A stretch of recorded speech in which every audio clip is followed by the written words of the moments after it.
Gálatas capítulo 5, versículo 4, diz o seguinte: De Cristo vos desligastes, vós que procurais justificar-vos na lei, da graça decaístes. Muitos que leem esse versículo pensam que, primeiramente, pode-se estar separado de Cristo e que, em segundo lugar, pode-se cair da graça. Tal pessoa certamente não é salva. Este conceito é errado. Temos de perceber os acontecimentos anteriores que levaram Paulo a escrever a Epístola aos Gálatas. Quando o claro Evangelho de Deus foi pregado na Galácia, as pessoas dali o ouviram. Depois disso, vieram falsos profetas à Galácia para pregar outro Evangelho. Eles não deturparam a primeira metade do Evangelho, e sim a segunda. A primeira metade dizia que o homem é salvo somente por confiar em Cristo e recebê-lo. Porém, a segunda metade dizia que antes de alguém crer no Senhor Jesus, ele não consegue ter a justiça da lei, mas depois de receber o Senhor Jesus, ele deveria ter a justiça da lei. Paulo escreveu aos Gálatas somente para rebater os que ensinavam assim. Ele argumentou que assim como um homem não pode ter a justiça da lei enquanto ainda é pecador, da mesma maneira, não pode ter a justiça da lei depois de salvo. Podemos ver nos capítulos de Romanos e Gálatas que Romanos e Gálatas são diferentes. Romanos diz que enquanto somos pecadores, não temos a justiça da lei. Gálatas diz que depois que um pecador é salvo, ele também não deve ter a justiça da lei. O assunto desses livros não é ter a justiça que vem da lei. Os falsos profetas ensinavam que depois que um homem creu em Cristo, foi salvo e tem vida eterna, ele tem de ter a justiça da lei. O primeiro item e a exigência mínima da justiça da lei é a circuncisão. Depois que você tiver clareza sobre o pano de fundo do livro de Gálatas, você saberá sobre o que Paulo está falando aqui. No capítulo 1, Paulo fala disso estar... no capítulo 1, Paulo disse estar admirado de que os Gálatas tivessem tão rapidamente se afastado daquilo que os chamara na graça de Cristo para um evangelho diferente. Ele espantou-se de que tivesse sido tão rapidamente enganados para seguir outro evangelho. Confira o versículo 6. Também disse que se ele, um anjo ou qualquer espírito viesse pregar a eles um evangelho diferente daquele que haviam recebido, esses pregadores seriam anátemas. A palavra anátema é a mais forte palavra de maldição na língua grega. Ela significa que toda maldição nos céus recaia sobre o amaldiçoado e que todas as bênçãos sejam retiradas. Paulo disse que o evangelho lhe fora revelado somente por Deus e que ele o recebera no deserto da Arábia. Essa é a razão pela qual seu evangelho não podia ter nenhum erro. Gálatas capítulo 2 nos diz que o que esse evangelho é. Neste capítulo, Pedro fingiu, pois quando viu os judeus vindo da parte de Tiago, veja os versículos 11 e 12, ele manteve-se como um judeu. Paulo repreendeu face a face. A circuncisão não significa nada. Cristo já morreu. Já não somos mais nós que vivemos, mas é Cristo quem vive.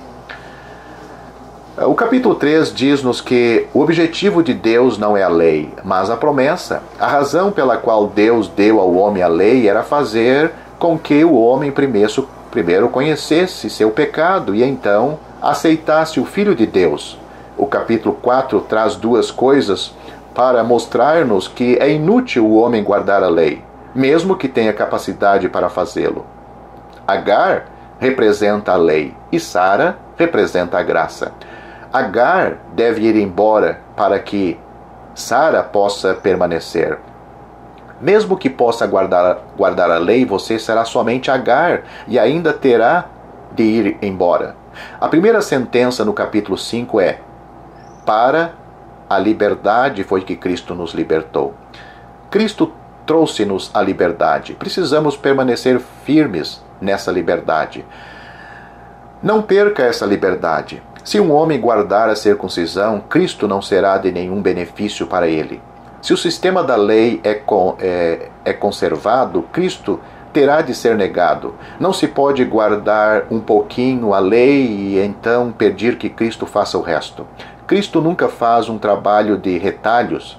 Portanto, Paulo disse: de novo, testifico a todo homem que se deixa circuncidar, que está obrigado a guardar toda a lei. Gálatas capítulo 5, versículo 3.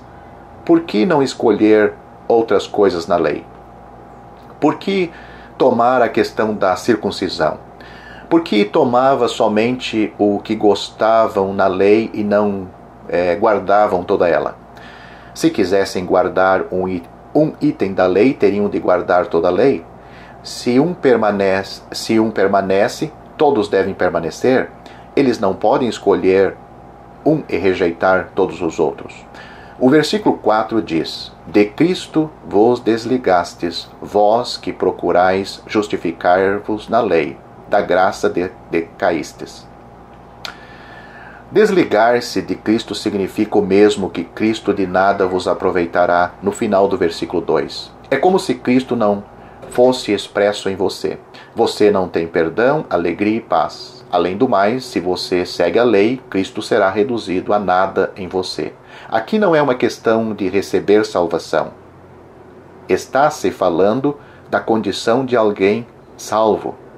Suponha que um irmão venha a mim e diga: Senhor Josué, eu devo guardar o sábado. Se não guardar o sábado, minha salvação não será completa. Eu sei que esse irmão é realmente salvo.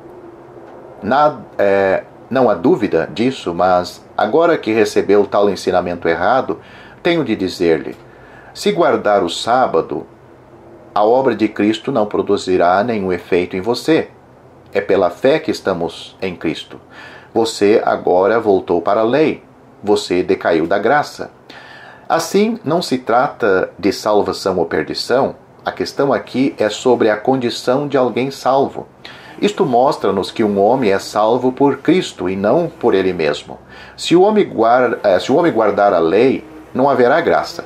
Sabemos que o pecado leva à perdição, mas precisamos perceber que o livro de Gálatas não está focalizado no pecado. O livro de Gálatas fala sobre boas obras, fala sobre guardar a lei de Deus.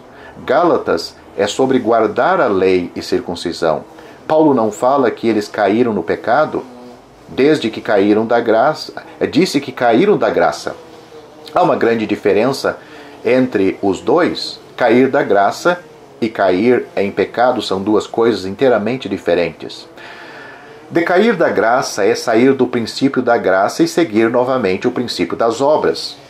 Hoje há muitos salvos que decaíram da graça, porém não perderam a salvação. Mesmo nós somos iguais.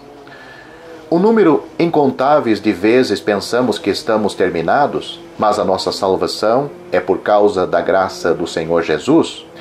Paulo, em Gálatas capítulo 15, referiu-se aos que lutaram para vencer, mas caíram da graça por confiar em suas obras.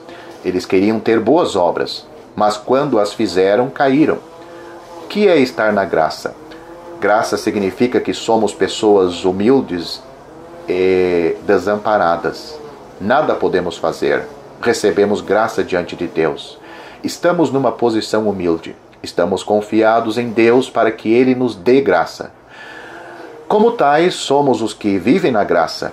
Isso não é uma questão de pecado ou de má conduta. Se um homem confia na sua própria obra, está obstruindo a graça de Cristo.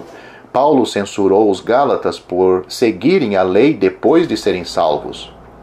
Eles caíram da graça. Ele os repreendeu por não terem recebido graça e misericórdia suficiente da parte de Deus. Receber misericórdia e graça de Deus é permitir que Deus trabalhe. Isso prova que a carne é incapaz e nada pode fazer. Podemos trabalhar em nossa carne, mas os que estão na carne não agradam a Deus. Suponha que determinada pessoa seja um homem sem princípio. Todo dia ele ganha R$1,50, mas gasta R$2. À noite tenho pena dele. Ele precisa de 50 centavos. Dou-lhe 60 centavos. Ele é assim todos os dias e tenho pena dele todos os dias. Suponha que um dia ele comece a pensar: este homem tem tido pena de mim e me tem dado dinheiro todos os dias, mas tenho de pensar numa maneira de disciplinar-me um pouco. Quando ele faz isto, está fazendo o que os Gálatas faziam com a circuncisão. Eles faziam isso na carne e, como resultado, decaíram da graça. Tenho encontrado pessoas assim. Do ponto de vista do mundo, gosto de pessoas assim. Elas não gostam de que os outros as alimentem o resto de sua vida. Elas querem ser independentes. Isso é bom. Mas a Bíblia mostra-nos que, no que diz respeito a Deus, isso está errado, pois tais pessoas caíram da sua misericórdia. Paulo não os estava repreendendo por pecarem. Ele os estava repreendendo por fazerem o bem. Paulo repreende-os por fazerem o bem, porque fazer o bem significa que não mais necessitavam da misericórdia de Deus pelo resto da vida. Eles não mais viveram na misericórdia de Deus. Meu amigo, o pensamento do homem é totalmente diferente do pensamento de Deus. Pensamos que podemos agradar a Deus fazendo um pouco, mas Deus fica feliz quando permanecemos em sua graça. Ele diz repetidamente que deseja misericórdia e não sacrifício. Mateus capítulo 9, versículo 13. Misericórdia é Deus dar algo a você e sacrifício é você dar algo para Deus. Deus deseja misericórdia. Isso significa que Ele gosta de dar coisas a você. Ele não quer sacrifício. Isso significa que Ele não quer que você dê coisa a Ele. Se Deus puder dar coisas, Ele se sentirá feliz. Isso é salvação. Salvação não é tornar-nos felizes. Salvação é tornar Deus feliz. Deus gosta de dar as coisas. Ele quer trabalhar continuamente em nós. Ele quer dar-nos graça. Você pode pensar que isso é suficiente, mas Ele acha que não. Você é um homem pobre e pode sobreviver com alguns centavos por dia, mas agora ganhou alguns reais a mais. Não é de admirar que você considere isso muita coisa? Se Deus faz algo, Ele o faz ao máximo. Se você permitir que faça somente um pouco, Ele não se sentirá alegre.